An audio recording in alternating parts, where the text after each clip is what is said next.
सागरजी पाटील यांच्यावरती काल एक वेगळ्या पद्धतीने भ्याड हल्ला करण्याचं नियोजन केलं होतं। सुदैवानं सागर पाटील गाडीमध्ये नव्हते। मला शंका या ठिकाणी अशी मित्रांनो की 19-29 ही पाटील कुटुंबातील सगळेजण गाडी वापरतात, ह्या नंबरची गाडी। हा सागर पाटलावरती हल्ला करायचा हेतू होता त्यांचा, दिग्विजय पाटलावरती हल्ला करायचा हेतू होता किंवा सागर पाटलांच्या बंधूवरती होता का दस्तखुद्द बापूवरतीच हल्ला करायचं यांचं नियोजन होतं, याची या ठिकाणी तालुक्यातल्या सगळ्या युवकांना शंका आहे, शिवसैनिकांना शंका आहे। मला एवढंच या ठिकाणी म्हणायचंय की काही गाड्यांना असं वाटायला लागलं, एवढ्या गुदगुल्या व्हायला लागलेत की आम्ही काहीतरी वेगळं करतोय, आम्ही काहीतरी गुंड आहे, आम्ही कोणतरी वेगळं आहे, आमच्याकडे सत्ता आहे, अशा पद्धतीचं कोणाच्या तर डोक्यात यायला लागलंय। आणि जरी दगड फेकणाराचं हात दिसत असलं आपल्याला सीसीटीव्ही कॅमेऱ्यात, तर त्याच्या पाठीमागं जे सडकं डोकं आहे ते प्रशासनानं लवकर त्वरित शोधून काढावं। जर प्रशासनानं आज या ठिकाणी आमचा नेता बापू आहेत, सागरजी पाटील आहेत, यांच्यावरती हल्ला करण्या इतपत काही जणांची मजल जाते, याचा अर्थ तालुक्यातून बरंच लोकांचा पाठिंबा त्याला असू शकतो, याची आम्हाला शंका आहे। सगळ्याला शंका आहे ना या गोष्टीबद्दल? आम्हाला ही शंका आहे। काल शंभूराज देसाई साहेब असतील, या ठिकाणी शिवसेनेचे आमचे श्रीकांत दादा असतील, या सगळ्यांनी सागरजी पाटलांना कॉल केला, बापूंना कॉल केला। बापूंनी अगदी दवाखान्यातलं काम सोडून सुद्धा या ठिकाणी बापू आज पुन्हा तालुक्यात माघारी आलेत। हा दगड सागर पाटलाच्या गाडीवर नाही तर सगळ्या शिवसैनिकाच्या हृदयावर दगड मारलेला आहे, याची त्यांनी सगळ्यांनी ठेवावी। मला एवढंच या ठिकाणी प्रशासनाला, पत्रकार मित्रांना सांगायचं आहे की दगड टाकण्याची संस्कृती या तालुक्याला नव्हती, दगड कुणीही हातात घेतला नव्हता, पण निश्चितपणे दगडांना सुरुवात तुम्ही केली आहे, हे खूप तालुक्याच्या विकासाचं धोरण नाही। ज्या माणसानं दगड टाकलाय त्याला माझं सांगणं आहे, ज्याच्या डोक्यानं हा दगड या ठिकाणी टाकला एवढंच सांगणं आहे, दगड झेलण्याची या शिवसैनिकाची क्षमता आहे। प्रशासनाला हात जोडून विनंती आहे, 2 दिवसामध्ये ज्या गड्यानं दगड टाकला आणि ज्या डोक्यानं हा दगड टाकायला लावला त्या दोघांचाही शोध लावा आणि या तालुक्यापुढं दूध का दूध आणि पाणीचं पाणी करा।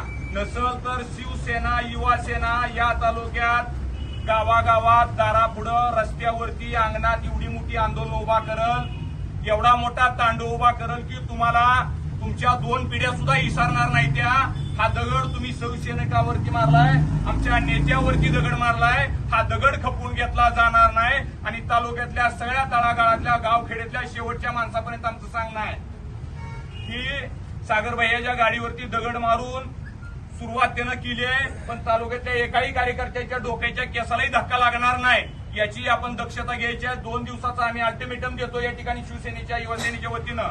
2 दिवसात या प्रकरणाचा छडा लावला ठीक नसेल तर तालुक्यातनं सगळ्या शिवसैनिकांनी या सांगोल्याच्या चौकात येऊन एवढा मोठा तांडव करायचा आहे की शिवसेना काय असते ही प्रशासनाला आणि या दगड टाकणाऱ्या गड्यांना सगळ्याला दाखवून द्यायचंय। आणि हा जो हल्ला केलाय त्या हल्ल्याचा आम्ही जाहीर या ठिकाणी निषेध करतो। आपण सगळ्या शिवसैनिकांनी प्रशासनाला दिसल अशी घोषणा देऊन निषेध करायचा आहे। छत्रपती शिवाजी महाराज की जय।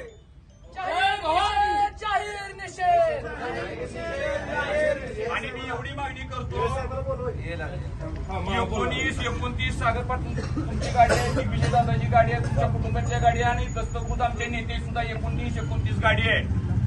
नेत्यावरती शिवसेनेचा लोगो असणाऱ्या नेत्याच्या गाडीवरती नेत्याच्या प्रेम करणाऱ्या कोणत्याही कार्यकर्त्याच्या केसाला धक्का लागून देऊन चालणार नाही, ती सगळी जबाबदारी आम्ही आज शिवसैनिकांची राहील। आणि मी या ठिकाणी पत्रकार मित्रांच्या माध्यमातून प्रशासनाला एवढीच विनंती करतोय, बापूंना तर संरक्षण आहे पण बापूच्या संपूर्ण कुटुंबियांना, सागरजी पाटील त्यांच्या कुटुंबियांना त्वरित पोलीस संरक्षण द्या।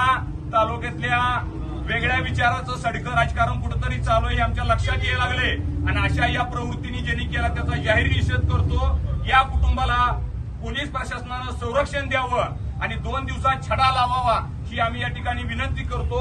जय साहेबांना बोलून या ठिकाणी शिवसैनिकांच्या वतीने आम्ही निवेदन देतोय। सोलापूर जिल्ह्याचे आणि साहेबांनी आश्वस्त करायचं सगळ्यांना, एक अजात शत्रू ज्यांच्याकडे बघितलं तर वाटू शकतं की या माणसाचे शत्रू असणं शक्यच नाही, असे सागर पाटील यांच्या गाडीवर काल जो हल्ला झाला त्याचा मी सकल मराठा समाजाच्या वतीनं आणि सांगोला शांतता कमिटीच्या वतीनं पहिल्यांदा जाहीर असा निषेध करतोय। कारण एक व्यक्तिमत्व कसं असावं हे सागर पाटलाकडे पाहिलं तर लक्षात येतं।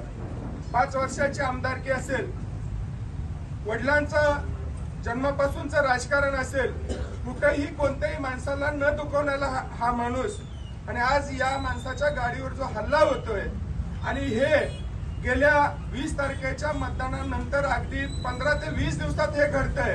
हे खरंच तालुक्याला कधीही भूषण हवं नाही आणि या गोष्टीचा आम्ही निषेध करतोय.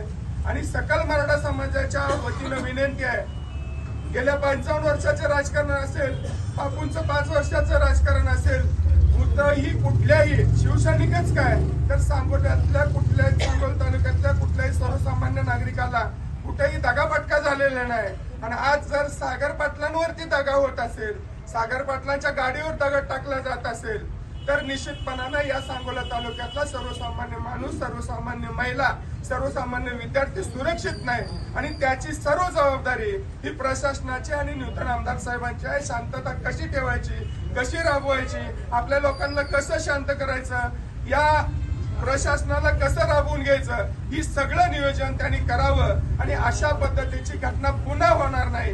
आणि ज्यांनी घटना केली त्याला तात्काळ लोकांच्या समोर हजर करावं अशा प्रकारची विनंती करतोय आणि या घटनेचा जाहीर असा निषेध करतो.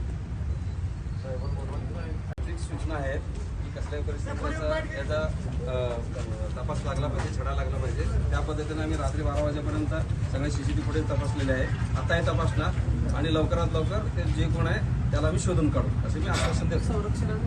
त्याबद्दल मी हे निवेदन आले माझ्या वरिष्ठांशी मी चर्चा करून बापूशान यांच्याशी बोलतो.